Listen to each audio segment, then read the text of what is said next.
Graça e paz. Boa noite. Hoje no nosso culto de Páscoa. Quem me conhece um pouquinho sabe como eu gosto de comemorar. Vem uma comemoração, é aniversário, é Natal, é Dia das Mães, é Dia dos Pais, a gente inventa dias, porque eu amo comemorar. Mas comemorar para mim tem que ter um significado. Tem que fazer sentido cada comemoração. Não é simplesmente uma comemoração hoje como de Páscoa e uma troca de chocolate ou simplesmente um feriado prolongado. O que que nós estamos comemorando nessa noite? Feche os seus olhos. Senhor, nós nos colocamos na Tua presença, Senhor. O Senhor já é bem-vindo neste lugar. Hoje nós estamos aqui celebrando, Pai, a Tua ressurreição.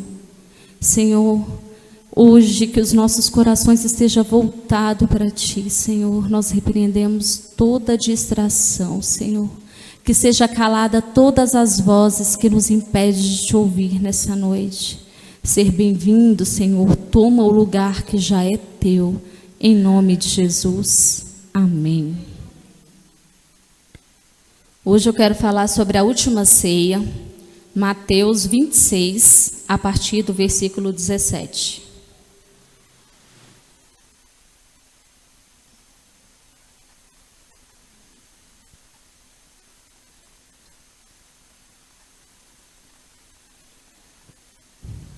Acredito que muitos aqui sabem sobre a Páscoa. A Páscoa já era uma festa de origem judaica, que ela foi comemorada devido à liberdade do povo hebreu, que passou por muito tempo no deserto. Significa passagem. E a Páscoa cristã? A gente comemora a morte e ressurreição de Cristo. E aqui a gente vai transcorrer aqui na Bíblia, a partir do 17, dizendo: no primeiro dia da festa dos pães asmos, vieram os discípulos a Jesus e lhe perguntaram: onde queres que te façamos os preparativos para comeres a Páscoa? E ele lhes respondeu: ide à cidade ter com certo homem e dizei-lhe: o mestre manda dizer, o meu tempo está próximo, em tua casa celebrarei a Páscoa com os meus discípulos. E eles fizeram como Jesus lhes ordenara e prepararam a Páscoa. E hoje eu quero perguntar para você, o que significa a Páscoa para você?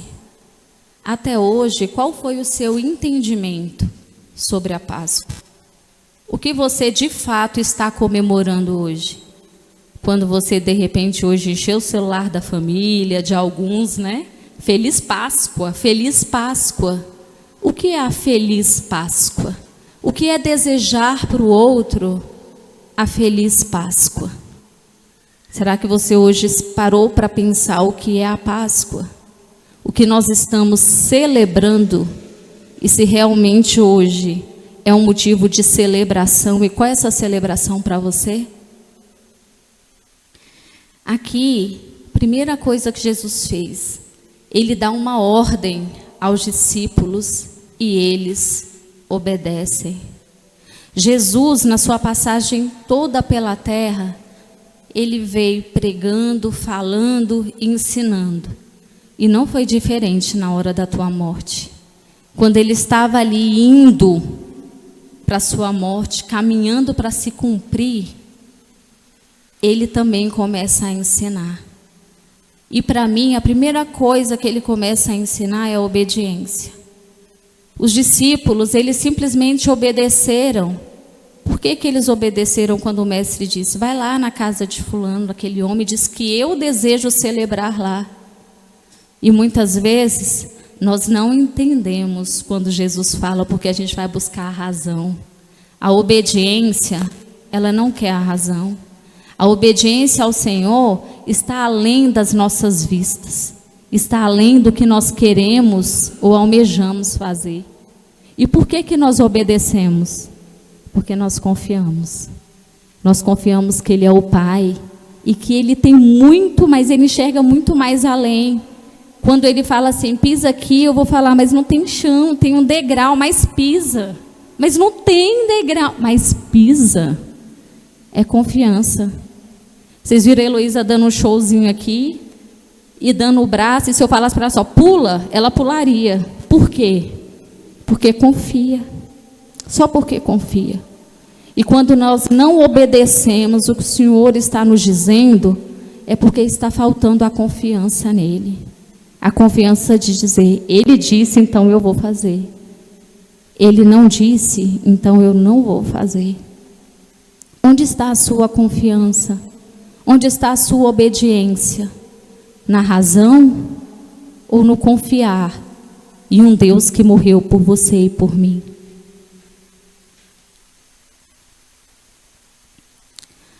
Mateus 20 ao 25 diz: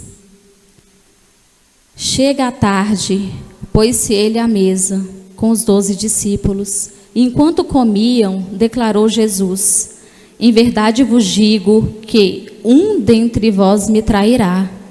E eles, muitíssimo contristados, começaram um por um a perguntar-lhes: Porventura sou eu, Senhor? E ele respondeu: O que mete comigo a mão no prato, esse me trairá. O Filho do Homem vai, como está escrito a seu respeito, mas ai daquele por intermédio de quem o Filho do Homem está sendo traído. Melhor lhe fora não haver nascido.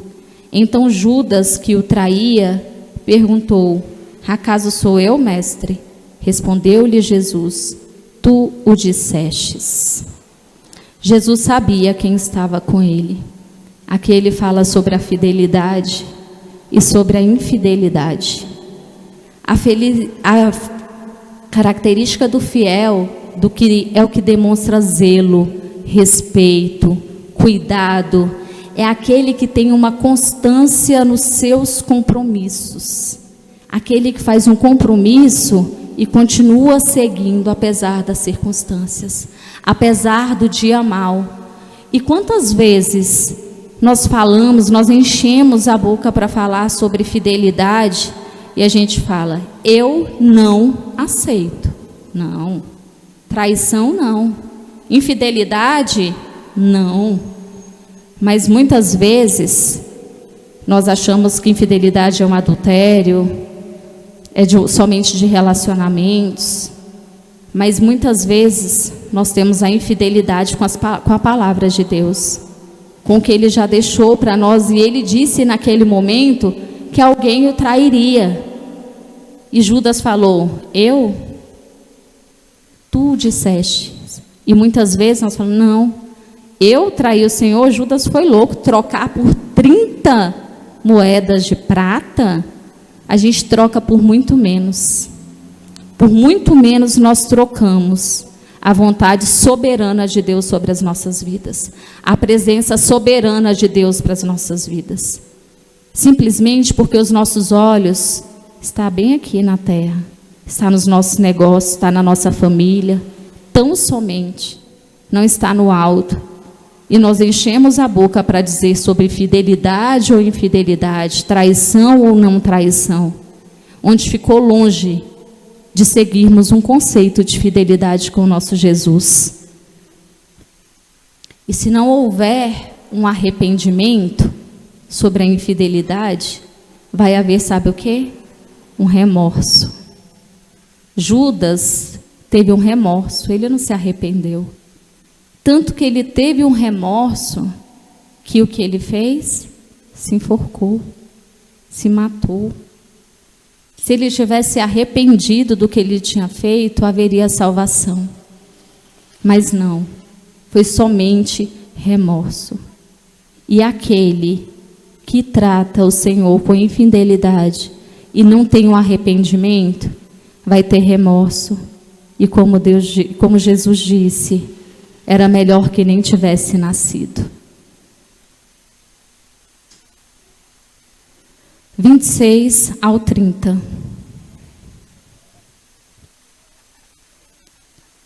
Enquanto comiam, tomou Jesus um pão e, abençoando, o partiu e o deu aos discípulos, dizendo: tomai, comei, isto é o meu corpo. A seguir, tomou um cálice, e tendo dado graças, o deu aos discípulos, dizendo: bebei dele todos, porque isto é o meu sangue, o sangue da nova aliança, derramado em favor de muitos, para a remissão de pecados. E digo-vos que desta hora em diante não beberei deste fruto da videira, até aquele dia em que o hei de beber novo convosco no reino do meu Pai. E tendo cantado hinos, saíram para o Monte das Oliveiras. E o nosso motivo de seguirmos Jesus, qual é? A eternidade. Naquele momento, eu queria fazer uma mesa muito maior, né, aqui com todos os discípulos. Eu fico olhando para uma mesa posta. E como é lindo uma mesa posta, né?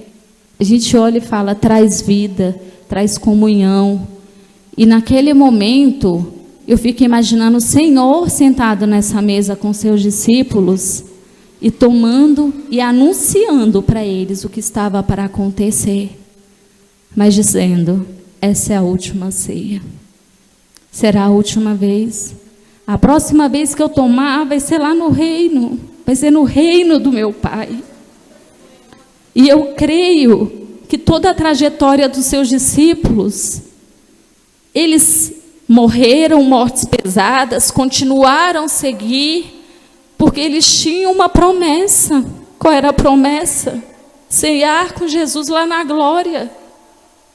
Aqui era a última ceia. E eles não podiam imaginar como que eles não iriam ceiar mais com o Pai. Eles andaram com aquele Pai. Eu coloquei outro dia e falei, o céu ficou atrativo, porque Jesus foi para o céu. Aqui nós temos a nossa família. E quando alguém morre, qual é a sua vontade? De estar ali com aquela pessoa. E é isso que nós temos. Imagina a separação, não seria fácil, foi anunciada, foi. Mas naquele momento que Jesus disse que estava partindo, doeu. Assim como hoje, se nós tivéssemos um caixão aqui, estaria doendo. Mas o motivo era a eternidade. Eles tinham mais um motivo para servir, eles tinham motivos para seguir, eles tinham motivos para proclamar. Eles tinham motivo para buscar, eles tinham motivos para ser fiel, eles tinham motivo para ser perseverante, eles tinham motivo para não desistir, eles tinham motivo para deixar tudo para trás e continuar seguindo. O motivo era Jesus, que estaria no céu esperando para tomar a próxima ceia. 31 a 35. Então Jesus lhe disse: essa noite todos vós escandalizarei comigo, porque está escrito: ferirei o pastor e as ovelhas do rebanho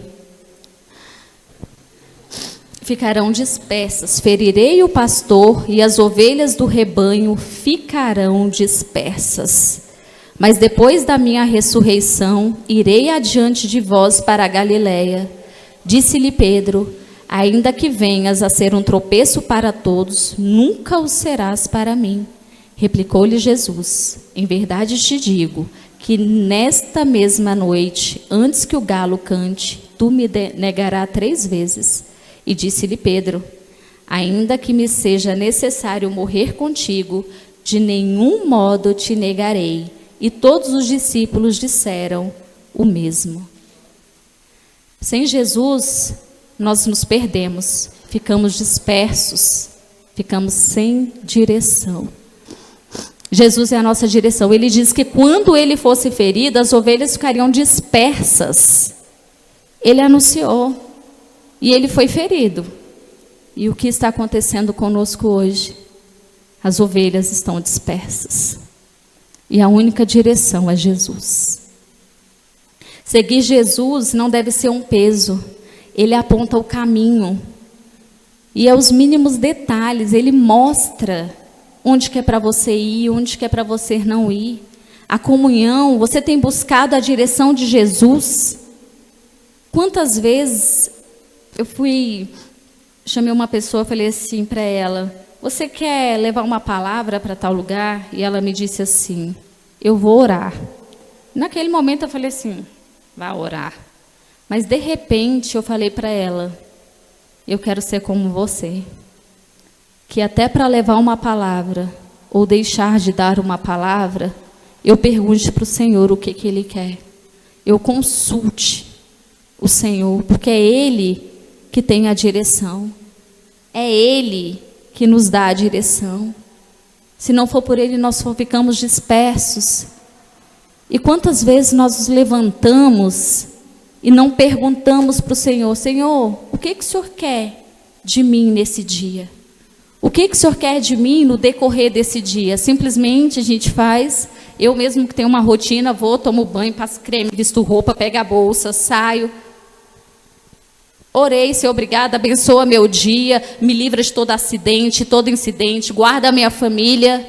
Mas muitas vezes é assim: Senhor, o que é para eu fazer hoje? Além das minhas responsabilidades, o que é para eu fazer hoje? E aí eu não escuto. E quando a gente vai dormir, o que a gente pensa? Acabou o dia, graças a Deus, estou na minha casa. Esquecemos de ter comunhão com o Pai.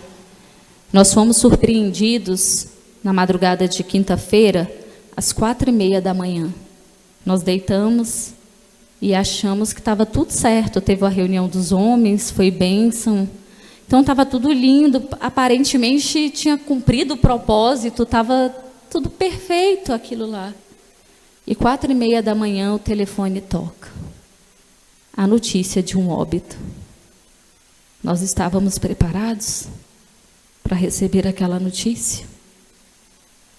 Não. Por quê? Porque a nossa comunhão com o Pai está sendo pouca. Porque quando nós temos essa comunhão de perguntar para Ele, Ele fala muito antes. Quando vem a notícia, a gente... Mas eu já sabia, Deus já tinha me avisado, Deus já tinha me preparado. Eu vou sofrer, vou, mas eu sei que Ele está nesse negócio. Eu sei que Ele está aqui. Então, o pegar de surpresa, o desapontamento, qual é? Porque nós não estamos em comunhão com o Pai. Nós não estamos em oração. Como que você alimenta o teu espírito? A oração visa ativar uma ligação, uma conversa com Deus. Mas Ele vai falar, se acredita que a oração é uma conversa com Deus, quando você conversa, tem como a pessoa não te falar? Você está conversando com uma pessoa, pergunta, resposta, debate. Não é assim? E assim também é com Deus. Quando nós queremos saber de algo, a gente conversa com Ele, a gente ora em oração. É em oração que Ele revela o que você pode fazer e o que você não pode, a tempo e fora de tempo. Nós cremos no poder da oração. E quando Ele disse para os discípulos, vou passar aqui para vocês, do 28, do 36. Em seguida, foi Jesus com ele a um lugar chamado Getsêmani e disse aos seus discípulos: assentai-vos aqui, enquanto eu vou ali orar. Levando consigo a Pedro e aos 2 filhos de Zebedeu, começou a entristecer-se e angustiar-se. Então lhes disse: a minha alma está profundamente triste até a morte. Ficai aqui e vigiai comigo. Adiantando-se um pouco, prostou-se sobre o seu rosto, orando e dizendo: meu Pai, se possível, passe de mim este cálice. Todavia, não seja como eu quero, e sim como tu queres. E voltando para os discípulos, achou-os dormindo, e disse a Pedro: então nem uma hora pudeste vos vigiar comigo? Vigiai e orai, para que não entreis em tentação. O espírito, na verdade, está pronto, mas a carne é fraca. Tornando-se a retirar-se, orou de novo, dizendo: meu Pai, se não é possível passar de mim este cálice, sem que eu beba, faça-o à sua vontade. E voltando, achou outra vez dormindo, porque os seus olhos estavam pesados. Deixando-os novamente, foi orar pela terceira vez, repetindo as mesmas palavras. Então voltou para os discípulos e lhes disse: ainda dormis e repousais? Eis que é chegada a hora, e o Filho do Homem está sendo entregue na mão de pecadores. Levantai-vos, vamos, eis que o traidor se aproxima. Naquele momento, Jesus pediu somente, ele disse que ele estava triste, que ele estava angustiado, já no Getsemane. E ele pediu para que orassem com ele, que ajudassem em oração. Mas os discípulos, ao contrário disso, o que eles fizeram? Dormiram. Eles simplesmente dormiram. Jesus mais uma vez nos ensina sobre a oração, porque ele disse: vigiai e orai, para que não entreis em tentação. O espírito, na verdade, está pronto, mas a carne é fraca. O que vai te levar a pecar é a falta de oração. Porque ele está dizendo: vigia e ora, para que não entres em tentação, para que não ceda. É só vigiando e orando que você deixa de pecar. É só vigiando e orando. Não tem nada mágico, não tem uma mudança de chave, não tem. Porque orando, conversando com o Pai, você vai estar sendo abastecido, cheio, você vai se enchendo daquilo ali. Quantas vezes a oração, ela muda um pequeno detalhe? Eu tiro por mim. Se eu estiver muito estressada, é uma coisa simples, mas a oração, ela traz a calmaria, mesmo que não quer. Quando eu estou muito estressada, que eu não quero ficar bem, que eu quero continuar estressada, porque tem uns dias aí, poucos, mas tem. Quando eu quero ficar muito estressada, eu falo: vou nem orar. Eu não vou orar. Porque eu sei que no momento que eu dobrar meu joelho, que eu ficar em comunhão e falar com o meu Pai, a calmaria vai vir. Vai. Então, assim, falo: não quero. Nem quero ficar bem hoje, então não vou orar. Mas é desde uma calmaria momentânea. É uma conversa, é uma resposta, é fugir do pecado, é uma cura, é a libertação de enfermos, é a libertação de demônios, é através da oração. Somente. E não precisa ser a oração com intensidade, a oração com choro, ou com riso, ou alto, ou baixo, não. É a constância da oração. Não interessa como ela é feita. É a constante oração. Está constante o tempo todo. Orai e vigiai. O tempo todo. O tempo todo. Nos pequenos detalhes. Nós aprendemos até, parece uma coisa, é Deus em vão? Deus em vão nada, é Deus em tudo. Para mim não é Deus em vão, para mim é Deus em tudo. Quero uma vaga? É Deus. Quero que seja mais rápido alguma coisa? É Deus. Porque Ele que é o dono de tudo, eu não posso estar na cabeça de alguém, mas Ele está, Ele que comanda. É Ele que comanda. Então se eu falar para Ele, não tem como dar errado, não tem como eu não alcançar através da oração. E ali ele pedia para orar 1 hora, somente 1 hora, e vocês não conseguem, vocês dormem. Quantas vezes eu escuto, eu não estou... Sabe por quê que eu não oro? Porque eu estou cansada, menino, vou confessar, porque eu estava cansado, igual os discípulos, cansados. Dormiram. Numa guerra, alguém ia morrer, ia ser entregue na frente deles, o mestre, e estava orando, e muitas vezes você não vê que quem está sendo entregue é a sua família, quem está sendo entregue é o mundo, é o seu trabalho, são as suas finanças, é a sua saúde, e você continua dormindo nesta guerra, dormindo. Não é só lá Jesus não, lá, que lindo, assistir o filme hoje, tudo, eu não consigo assistir sem me transportar e sentir aquele sofrimento.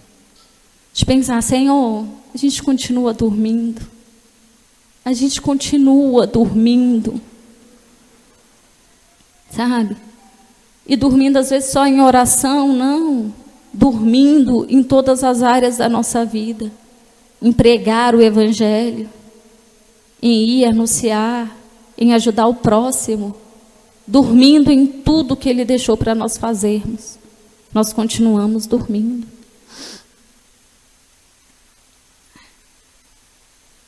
Agora, vai lá para o 28, Alexandre. Mateus 28.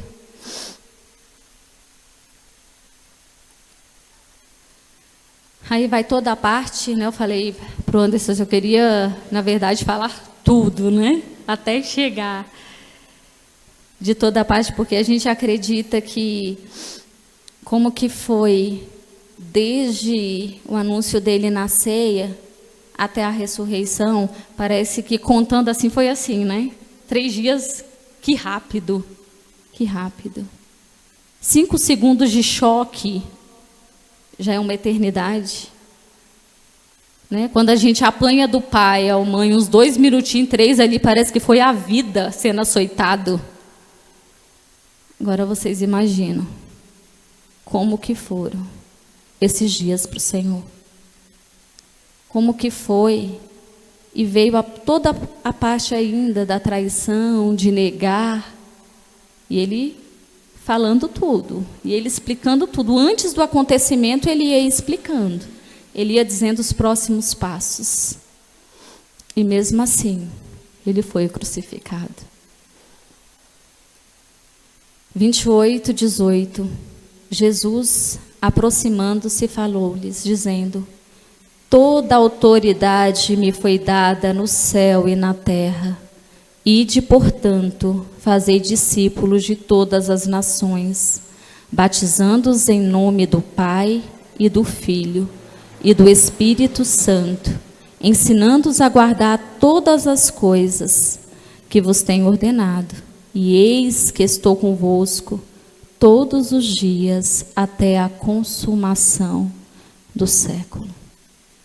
Jesus tem todo o poder quando Ele volta ressuscitado, quando é o domingo que Ele volta ressuscitado, que Ele já aparece para os seus discípulos, que as mulheres já anunciaram, e que eles vão ao encontro do Mestre, e o que eles estavam dispersos, Ele tem todo o poder, todo. E do mesmo jeito que no início Ele deu uma ordem aos seus discípulos para preparar o lugar para a ceia, lembra lá no início? O que quer que eu faça? Vai preparar a ceia? Nós vamos cear. Ele deu uma ordem. E aqui, Ele dá outra ordem. E o que Ele diz? Ide, portanto, fazeis discípulos de todas as nações, batizando-os em nome do Pai e do Filho e do Espírito Santo, e ensinando-os a guardar todas as coisas que vos tenho ordenado. E eis que estou convosco todos os dias, até a consumação do século. Foi isso que Ele prometeu quando Ele falou, quando Ele voltou, quando Ele ressurgiu, quando Ele ressuscitou. Foi isso que Ele disse. Eis que estou convosco até a consumação. Quando nós chegarmos lá, nós ouviremos novamente: está consumado. Porque Jesus consumou ali na ceia, sim. Mas lá nós ouviremos quando Ele ver você, ver a tua família, me ver lá, Ele sim vai dizer: agora está consumado.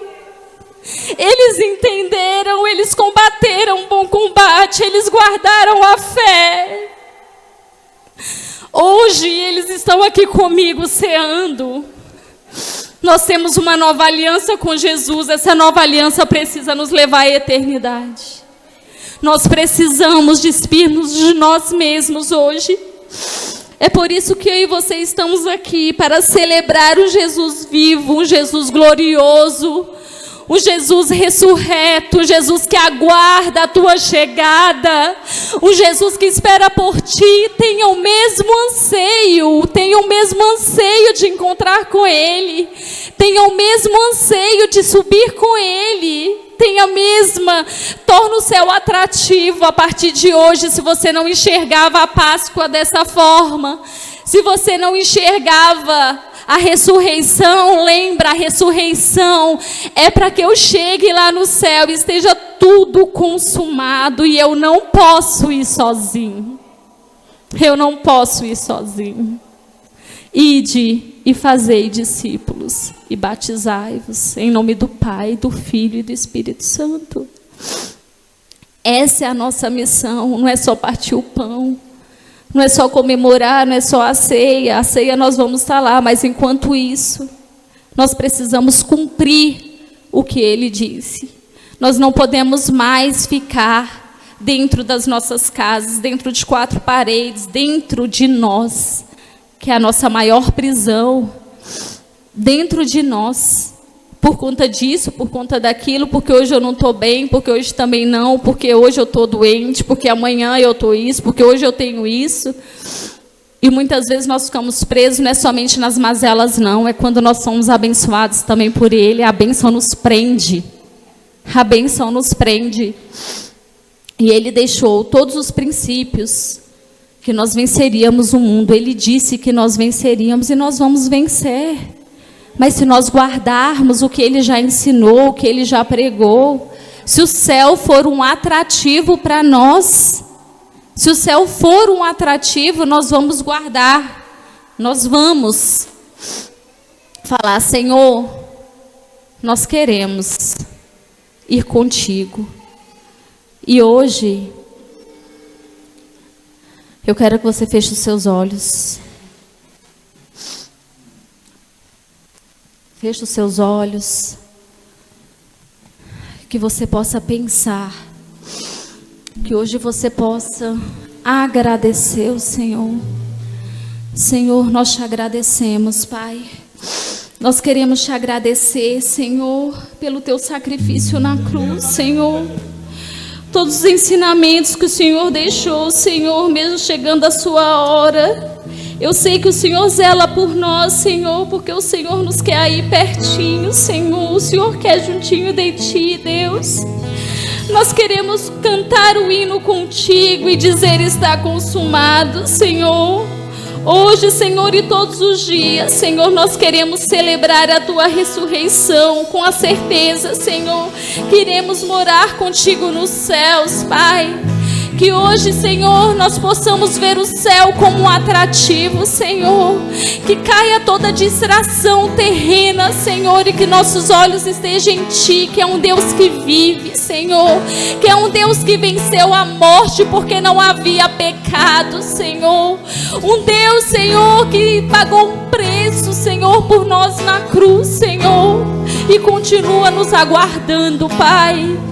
Pai, nós queremos Te servir, nós queremos Te seguir, Senhor. Olha para nós, Senhor, nós queremos ser, Pai, como Seus discípulos vitoriosos, Pai. Se precisarmos darmos as nossas vidas por Ti, Senhor, pela Tua obra, Senhor. Eis-nos aqui, Senhor, que haja uma transformação de mente, Senhor. Que haja uma transformação, Senhor, nas nossas vidas, Pai. E que nós possamos, Senhor, ter como nosso único motivo e morar contigo na eternidade, Senhor. Esteja conosco, Jesus. Em nome de Jesus, nós Te louvamos, nós Te agradecemos e nós celebramos a Tua ressurreição.